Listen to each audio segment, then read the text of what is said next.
So this is Tax Tip Tuesday, and really all this week, I'm going to be posting on Facebook about this situation. Is very serious.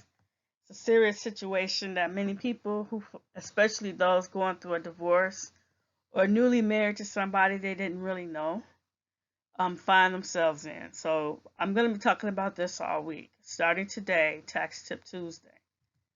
And then what I'm going to be talking about is what is the difference between injured spouse and innocent spouse. And I found the answers to this question on the IRS website, and I actually copied and pasted information into this brief presentation so that you can observe and learn and know that it came directly from the IRS tax website. It's not something that I paraphrased or thought up myself. It's completely from the IRS. So let's begin. So an injured spouse versus an innocent spouse. And it says an injured spouse claim is for allocation of a refund of a joint refund, while an innocent spouse claim is for relief or allocation of a joint and several liability reflected on a joint tax return. You're an injured spouse if all or part of your share of the refund from a joint return was or will be applied against a separate past due federal tax, state tax, child or spousal support, or federal non-tax debt, such as a student loan owed by your spouse. If you are an injured spouse, you may be entitled to recoup your share of the refund. So let's look at that closely. Let's look at two examples. So this person says, I filed a joint tax return with my spouse, and the entire refund was applied to my spouse's back child support.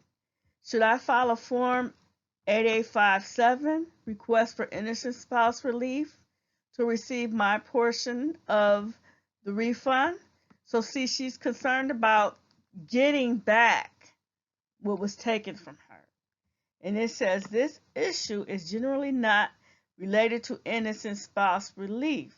You may be eligible for injured spouse provisions if you file a joint tax return and all or part of your portion of the overpayment was applied or offset to your spouse's legally enforceable past due federal tax, state income tax, child or spousal support, or federal non-tax debt such as student loan. You should review the information on the injured spouse form for injured spouse allocation. Now let's continue. Innocent spouse relief. Now, there are certain qualifications that you must meet to be an innocent spouse, and it says you must meet the following conditions to qualify for innocent spouse relief. You filed a joint return. There is an understated tax on the tax return that is due to erroneous items of your spouse. You can show that when you signed the joint return, you did not know and had no reason to know that the understated tax existed or the extent to which the understated tax existed. And then 4, taking into account all the facts and circumstances, it would be unfair to hold you liable for the understated tax. Okay, so I hope that helps you to understand what you can do if you're innocent or if you're an injured spouse. This has been a tax tip from Ty Knight. tax repair, and if you are having trouble with this, that's what I'm all about, repairing taxes. So if you're having trouble with innocent spouse or injured spouse, let me know and we will work on this and get you out of this bind.